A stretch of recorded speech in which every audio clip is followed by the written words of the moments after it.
शिव पार्वती संवाद। उनके सिर पर जटाओं का मुकुट और गंगा जी शोभायमान थी। कमल के समान बड़े बड़े नेत्र थे। उनका नील कंठ था और वे सुंदरता के भंडार थे। उनके मस्तक पर द्वितीया का चंद्रमा शोभित था। कामदेव के शत्रु शिवजी वहां बैठे हुए ऐसे शोभित हो रहे थे मानो शांत रस ही शरीर धारण किए बैठा हो। अच्छा मौका जानकर शिव पत्नी माता पार्वती जी उनके पास गईं। अपनी प्यारी पत्नी जानकर शिवजी ने उनका बहुत आदर सत्कार किया और अपनी बाईं ओर बैठने के लिए आसन दिया।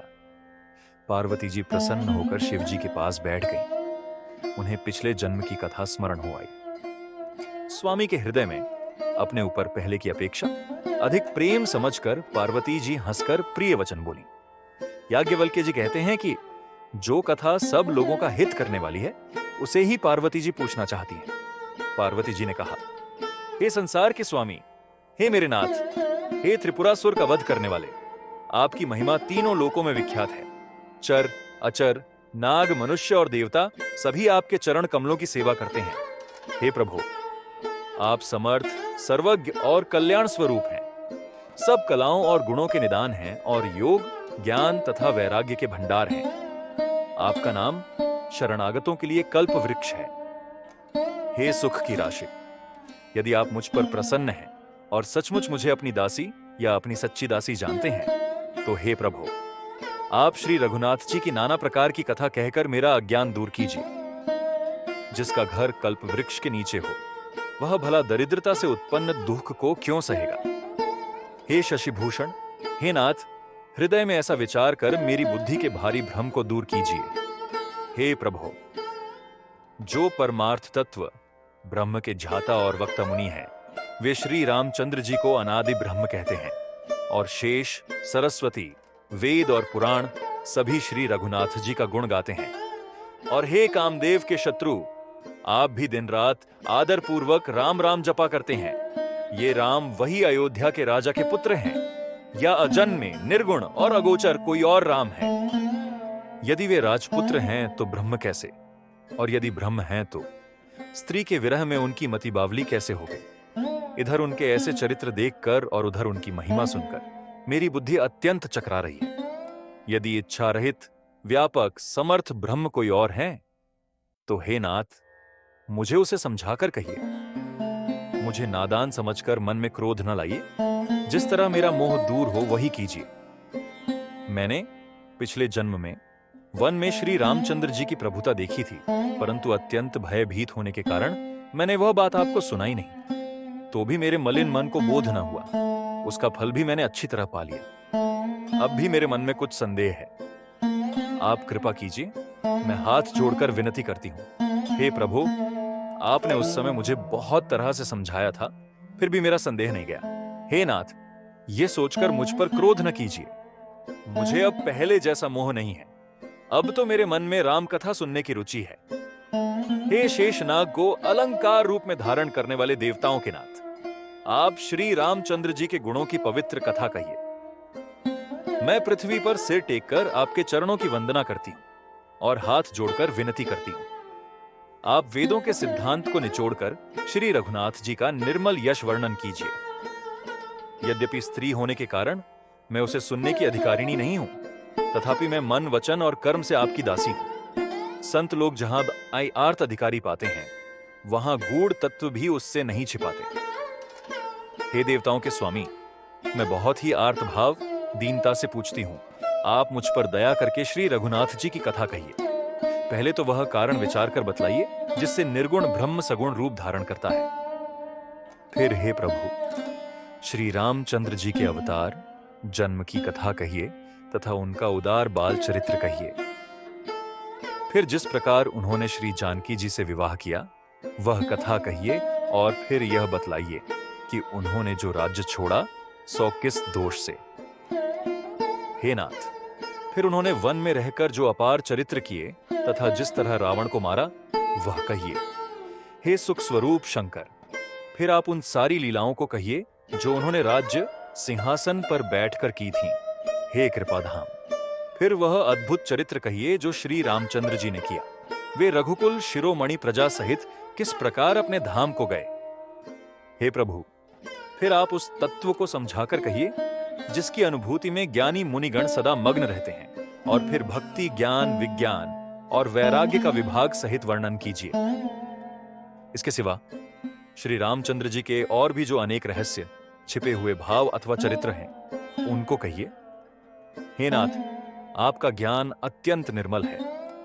हे प्रभु, जो बात मैंने नभी पूछी हो, हे दयालु, उसे भी आप छिपा न रखिएगा।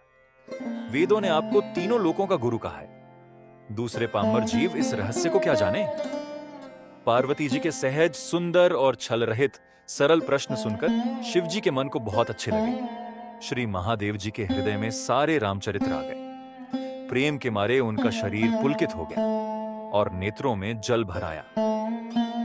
श्री रघुनाथ जी का रूप उनके हृदय में आ गया, जिससे स्वयं परमानंद स्वरूप शिव जी ने भी अपार सुख पाया। शिव जी 2 घड़ी तक ध्यान के रस, आनंद में डूबे रहे।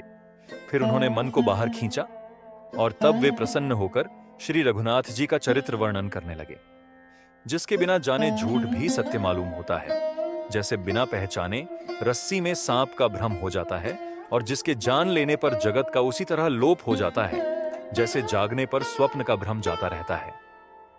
मैं उन्हीं श्री रामचंद्र जी के बाल रूप की वंदना करता हूं, जिनका नाम जपने से सब सिद्धियां सहज ही प्राप्त हो जाती हैं। मंगल के धाम, अमंगल के हरने वाले और श्री दशरथ जी के आंगन में खेलने वाले बालरूप श्री रामचंद्र जी मुझ पर कृपा करें। त्रिपुरासुर का वध करने वाले शिव जी श्री रामचंद्र जी को प्रणाम करके आनंद में भरकर अमृत के समान वाणी बोले, हे गिरिराज कुमारी पार्वती, तुम धन्य हो, धन्य हो, तुम्हारे समान कोई उपकारी नहीं। जो तुमने श्री रघुनाथ जी की कथा का प्रसंग पूछा है, जो कथा समस्त लोकों के लिए जगत को पवित्र करने वाली गंगा जी के समान है, तुमने जगत के कल्याण के लिए ही प्रश्न पूछे हैं। तुम श्री रघुनाथ जी के चरणों में प्रेम रखने वाली हो। हे पार्वती, मेरे विचार में तो श्री राम जी की कृपा से तुम्हारे मन में स्वप्न में भी शोक, मोह, संदेह और भ्रम कुछ भी नहीं है। फिर भी तुमने इसीलिए वही पुरानी शंका की है कि इस प्रसंग के कहने सुनने से सबका कल्याण होगा। जिन्होंने अपने कानों से भगवान की कथा नहीं सुनी, उनके कानों के छिद्र सांप के बिल के समान हैं। जिन्होंने अपने नेत्रों से संतों के दर्शन नहीं किए, उनके वे नेत्र मोर के पंखों पर दिखने वाली नकली आंखों की गिनती में हैं। वे सिर कड़वी तूंभी के समान हैं, जो श्री हरि और गुरु के चरण तल पर नहीं झुकते। जिन्होंने भगवान की भक्ति को अपने हृदय में स्थान नहीं दिया, वे प्राणी जीते हुए ही मुर्दे के समान हैं। जो जीभ श्री रामचंद्र जी के गुणों का गान नहीं करती, वह मेंढक की जीभ के समान है। वह हृदय वज्र के समान कड़ा और निष्ठुर है, जो भगवान के चरित्र सुनकर हर्षित नहीं होता। हे पार्वती, श्री रामचंद्र जी की लीला सुनो। यह देवताओं का कल्याण करने वाली और दैत्यों को विशेष रूप से मोहित करने वाली है। श्री रामचंद्र जी की कथा कामधेनु के समान सेवा करने से सब सुखों को देने वाली है, और सत्पुरुषों के समाज ही सब देवताओं के लोक हैं। ऐसा जानकर इसे कौन न सुनेगा। श्री रामचंद्र जी की कथा हाथ की सुंदर ताली है, जो संदेह रूपी पक्षियों को उड़ा देती है। फिर राम कथा कलयुग रूपी वृक्ष को काटने के लिए कुल्हाड़ी है। हे गिरिराज कुमारी, तुम इसे आदर पूर्वक सुनो। वेदों ने श्री रामचंद्र जी के सुंदर नाम, गुण, चरित्र, जन्म और कर्म सभी अनगिनत कहे हैं। जिस प्रकार भगवान श्री रामचंद्र जी अनंत हैं, उसी तरह उनकी कथा, कीर्ति और गुण भी अनंत हैं। तो भी तुम्हारी अत्यंत प्रीति देखकर जैसा कुछ मैंने सुना है और जैसी मेरी बुद्धि है, उसी के अनुसार मैं कहूंगा। हे पार्वती, तुम्हारा प्रश्न स्वाभाविक ही सुंदर, सुखदायक और संत सम्मत है, और मुझे तो बहुत ही अच्छा लगा है। परंतु हे पार्वती, एक बात मुझे अच्छी नहीं लगी, यद्यपि वह तुमने मोह के वश होकर ही कही है। तुमने जो यह कहा कि वे राम कोई और हैं, जिन्हें वेद गाते और मुनिजन जिनका ध्यान धरते हैं, जो मोह रूपी पिशाच के द्वारा ग्रस्त हैं, पाखंडी हैं, भगवान के चरणों से विमुख हैं, और जो झूठ सच कुछ भी नहीं जानते, ऐसे अधम मनुष्य ही इस तरह कहते सुनते हैं। जो अज्ञानी, मूर्ख, अंधे और भाग्यहीन हैं, और जिनके मन रूपी दर्पण पर विषय रूपी काई जमी हुई है, जो व्यभिचारी, छल्ली और बड़े कुटिल हैं, और जिन्होंने कभी स्वप्न में भी संत समाज के दर्शन नहीं किए, और जिन्हें अपने लाभ हानि नहीं सूझती, वे ही ऐसी वेद विरुद्ध बातें कहा करते हैं जिनका हृदय रूपी दर्पण मैला है और जो नेत्रों से हीन है, वे बेचारे श्री रामचंद्र जी का रूप कैसे देखें? जिनको निर्गुण सगुण का कुछ भी विवेक नहीं है, जो अनेक मनगढ़ंत बातें बका करते हैं, जो श्री हरि की माया के वश में होकर जगत में जन्म मृत्यु के चक्र में भ्रमते फिरते हैं, उनके लिए कुछ भी कह डालना असंभव नहीं है। जिन्हें वायु का रोग, सन्निपात, उन्माद आदि हो गया हो, जो भूत के वश हो गए हैं और जो नशे में चूर हैं, ऐसे लोग विचार कर वचन नहीं बोलते। जिन्होंने महामोह रूपी मदिरा पी रखी है, उनके कहने पर कान नहीं देना चाहिए। अपने हृदय में ऐसा विचार कर संदेह छोड़ दो और श्री रामचंद्र जी के चरणों को भजो। हे पार्वती, भ्रम रूपी अंधकार के नाश करने के लिए सूर्य की किरणों के समान मेरे वचनों को सुनो। सगुण और निर्गुण में कुछ भी भेद नहीं है। मुनि, पुराण, पंडित और वेद सभी ऐसा कहते हैं। जो निर्गुण, अरूप, निराकार, अलख, अव्यक्त और अजन्मा है, वही भक्तों के प्रेम वश सगुण हो जाता है। जो निर्गुण है वही सगुण कैसे है? जैसे जल और ओले में भेद नहीं, दोनों जल ही हैं, ऐसे ही निर्गुण और सगुण एक ही हैं। जिसका नाम भ्रम रूपी अंधकार के मिटाने के लिए सूर्य है, उसके लिए मोह का प्रसंग भी कैसे कहा जा सकता है? श्री रामचंद्र जी सच्चिदानंद स्वरूप सूर्य हैं। वहां मोह रूपी रात्रि का लवलेश भी नहीं है। वे स्वभाव से ही प्रकाश रूप और षडैश्वर्य युक्त भगवान हैं। वहां तो विज्ञान रूपी प्रातः काल भी नहीं होता। अज्ञान रूपी रात्रि हो तब तो विज्ञान रूपी प्रातः काल हो। भगवान तो नित्य ज्ञान स्वरूप है। हर्ष, शोक, ज्ञान, अज्ञान, अहंता और अभिमान, ये सब जीव के धर्म है। श्री रामचंद्र जी तो व्यापक ब्रह्म, परमानंद स्वरूप, परात्पर प्रभु और पुराण पुरुष हैं। इस बात को सारा जगत जानता है। जो पुराण पुरुष प्रसिद्ध हैं, प्रकाश के भंडार हैं, सब रूपों में प्रकट हैं, जीव, माया और जगत सबके स्वामी हैं, वे ही रघुकुल मणि श्री रामचंद्र जी मेरे स्वामी हैं। ऐसा कहकर शिव जी ने उनको मस्तक नवाया।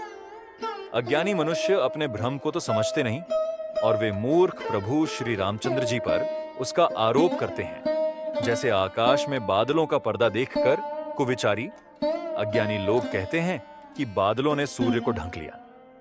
जो मनुष्य आंख में अंगुली लगाकर देखता है, उसके लिए तो दो चंद्रमा प्रकट प्रत्यक्ष हैं।